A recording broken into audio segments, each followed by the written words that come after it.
అదే RTV app వార్తల్ని క్షణాల్లో చదివే అవకాశం ఉంటుంది. ఒక న్యూస్ పేపర్, ఒక టెలివిజన్ ఛానల్ మీ చేతుల్లో ఎప్పుడూ ఉంటాయి. కాంగ్రెస్ పార్టీ పార్లమెంట్ ఎన్నికలకు పూర్తిగా సిద్ధమైంది. ఇప్పటికే గ్రామ గ్రామాన ప్రచారాన్ని నిర్వహిస్తున్నారు. నిజామాబాద్ రూరల్లో విస్తృతంగా ప్రచారం చేస్తున్నారు. నిజామాబాద్ రూరల్ ఎమ్మెల్యే భూపతి రెడ్డి ఉన్నారు, మనతో మాట్లాడుతూ సార్ చెప్పండి, పార్లమెంట్ అభ్యర్థి కోసం విస్తృతంగా ప్రచారం చేస్తున్నారు. తెలంగాణ రాష్ట్ర వ్యాప్తంగా పూర్తిగా కాంగ్రెస్ పార్టీ 14 పైగా సీట్లు గెలుచుకోవాలనే ఉద్దేశంతో సీఎం రేవంత్ రెడ్డి ఉన్నారు. మీరు గ్రామ గ్రామాన నిజామాబాద్ పూర్తిగా తిరుగుతున్నారు, కార్యకర్తలను మమ్మీ చేస్తారు. ఎలా ముందుకు వెళ్తారు? నాకు క్లియర్ కట్ 5 అంశాల మీద ఎజెండా ఉంది. పెద్దలు ప్రియతమ నాయకుడు తుక్కుగూడలో రాహుల్ గాంధీ గారు అమలు చేస్తున్నారు. దాన్ని మేము ప్రజల దగ్గర తీసుకపోవడమే లక్ష్యంగా పనిచేస్తాం. ఇవాళ బీజేపీకి ఎజెండా లేదు. మోడీ గారు 10 సంవత్సరాలు అధికారంలో ఉన్నారు. ఇక్కడ అభ్యర్థి ఎంపీ అభ్యర్థి అరవింద్ 5 సంవత్సరాలు ఎంపీగా గెలిచారు. అయ్యా అరవింద్ నువ్వు ఏం చేసినావు, 5 ఏళ్ళు ఇక్కడ ప్రజలకు ఏం చేసినావు, పార్లమెంట్ ఏం చెప్పమంటే వాళ్ళకి పోనీ ఇవాళ ఓట్లు అడుగుతున్నావు కదా, గెలిచిన తర్వాత ఏం చేసినావు అంటే కాబట్టి ఇవాళ టీఆర్ఎస్ వాళ్ళ పరిస్థితి అయితే వాళ్ళు ఎందుకు ఓట్లు అడుగుతున్నారో, ప్రజలు ఎందుకు ఓట్లు అయ్యారో వాళ్ళకి తెలియదు, ప్రజలు ఎందుకంటే గెలిచి ఏం చేస్తారు మీరు ఒకరిద్దరు గెలిచి అలా పోయి బీజేపీ కలుస్తారు కదా. బీజేపీ టీఆర్ఎస్ ఒకటే అనేది ప్రజలు అర్థమైపోయింది. ఇవాళ ప్రజలు కాంగ్రెస్ వైపు చూస్తారు. మేము స్పష్టమైన అంశాలతో రైతులకు మేము ఏం చేయబోతాం, మహిళలకు ఏం చేయబోతాం, విద్యార్థులకు ఏం చేయబోతాం, కార్మికులకు, తర్వాత బీసీ కులగానే కానీ బీసీదారి అందరికీ ఏం చేయబోతున్నాం అన్నది క్లియర్గా 5 అంశాలు మీద ప్రజలు తీసుకెళ్తాం. మా అభ్యర్థికి మిగతా వాళ్ళకు చాలా తేడా ఉంది. ఈయన స్వయాన ఒక అడ్వకేటు, 4 సార్లు అసెంబ్లీలో గెలిచింది, తర్వాత వ్యక్తి. సో ఇవాళ ఏ విధంగా కంపేర్ చేసినా కానీ టీఆర్ఎస్ బీజేపీ అభ్యర్థులు మా అభ్యర్థికి పోటీలో లేదు. ఇవాళ భారీ మెజార్టీతో గెలిపోతాను. నిజామాబాద్ రూరల్లో నాకు 22,000 మెజార్టీ వచ్చింది, ఇవాళ 50,000 మెజార్టీ వస్తుంది. సార్ మొత్తానికి బీఆర్ఎస్లో నిజామాబాద్ జిల్లాలో వెరైటీగా ప్రచారం, బీజేపీ కాంగ్రెస్ ఒకటే అని చెప్పి ప్రచారం ఎలా ముందు? బీజేపీ నేషనల్ లెవెల్లో ఎక్కడైనా కాంగ్రెస్ అనే పోటీ ఉంది. కాంగ్రెస్ బీజేపీ ప్రధాన ప్రతిపక్షాలు, పోటీదారులు. బీజేపీ అధికారంలో కాంగ్రెస్ ప్రధాన ప్రతిపక్షాలు. ఇంకా కాంగ్రెస్ బీజేపీ ఒకటి ఏంటంటే సిద్ధాంతపరంగా వేరు వేరు. వీళ్ళు టీఆర్ఎస్ వాళ్ళు కుమ్ముకైన మాట వాస్తవం. ఇవాళ ఎలక్షన్స్ కొరకే మేము ఆరోగ్యం అయిపోయింది. ఇలా ఎలక్షన్స్ ఉన్నాయని చెప్పి టీఆర్ఎస్ మళ్ళీ ఏదో సింపతి తీసుకురావాలని బలపతం చేయాలని చెప్పి కవితని అరెస్ట్ చేయడం కూడా జిమ్మికంగా ఆరోగ్యంగా చెప్తా ఉన్నాను. ఇవాళ ఆమెకు రాజకీయాల్లో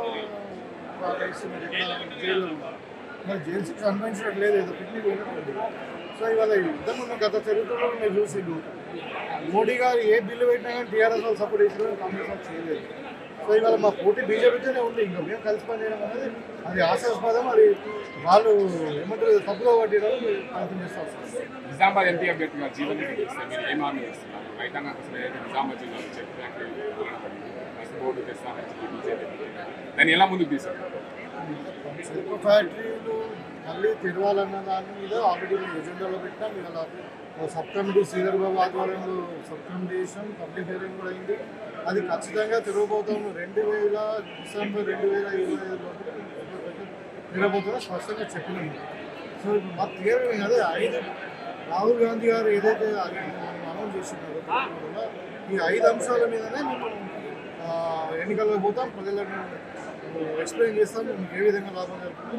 తర్వాత ఇంకో రకంగా బీజేపీ యొక్క వైఫల్యం, ఇవాళ మతాల పేరు మీద, గుళ్ళ పేరు మీద, దేవుళ్ళ పేరు మీద ఓట్లు అడుగుతున్నారని 10 సంవత్సరాలు మీరు చేసినంత ఏంటంటే అప్పుడు భారతదేశ నిర్మాణంలో చేసినటువంటి అన్ని సంస్థలు లైక్ బిహెచ్ఎల్ కానివ్వండి, రైల్వేస్ కానివ్వండి, మైన్స్ కానివ్వండి, షిప్ యార్డ్స్ కానివ్వండి, ఎయిర్పోర్ట్స్ కానివ్వండి, బీజేపీ వాళ్ళందరూ ప్రైవేట్ పరం చేసి ఉన్న ఆస్తులు దేశాస్తులు అమ్ముకునే పరిస్థితిలో ఇవాళ నిరుద్యోగం పెరిగిపోయింది, ధరలు పెరిగిపోయినాయి.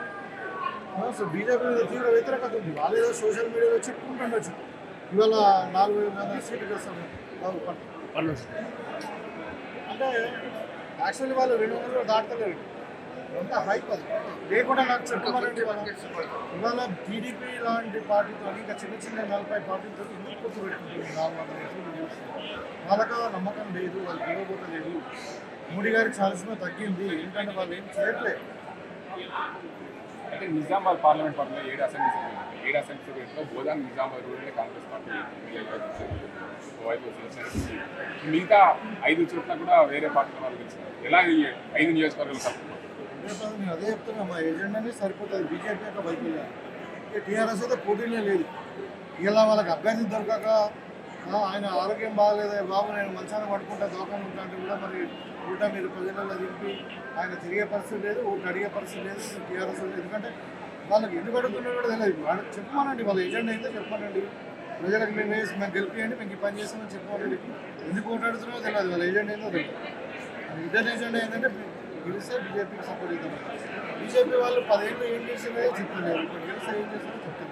ఒకటి చెప్తున్నారు ఏంటంటే మేము రాజ్యాంగాన్ని మార్చేస్తాము, 400 సీట్లు గెలిపియండి, రాజ్యాంగం మార్చేస్తాము, రిజర్వేషన్ మార్చేస్తాము, మొత్తం ఎస్సీ ఎస్టీ గిరిజనులకు అందరూ కూడా మొత్తం రిజర్వేషన్ లేకుండా చేస్తాము, ఉన్న దేశంలో ఉన్నటువంటి ఆస్తులను అమ్ముకుంటాము అనే మాట్లాడుతున్నారు. ఇంకో ఊళ్ళు పెడతామని చెప్తాను, చెప్పట్లేదు.